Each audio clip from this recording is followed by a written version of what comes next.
पंजाब में गंदम और आटे की कीमतों में इजाफे का मामला। हुकूमत पंजाब ने कीमतों को कंट्रोल करने के लिए सरकारी गंदम मार्केट में लाने का फैसला कर लिया है। फ्लावर मिल्स एसोसिएशन के मुताबिक ओपन मार्केट में गंदम 3100 रुपये फी मन तक पहुंच गई है। मजीद जानेंगे डॉन न्यूज़ के नुमाइंदे अली वकार से। अली वकार बताएगा, कीमतों को कंट्रोल करने के लिए सरकारी गंदम मार्केट में लाई जाएगी?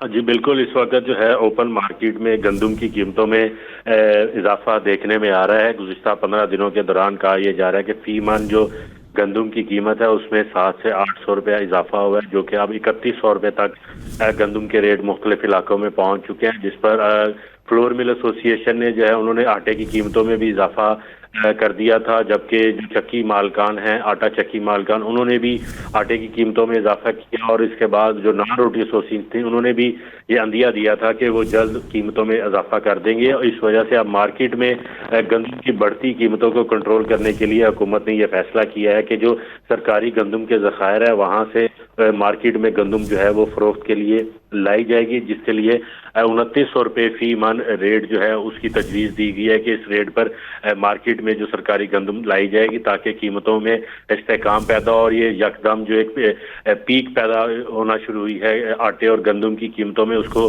काबू में किया जा सके और आवाम को जो है वो सस्ती रोटी मैसर आ सके।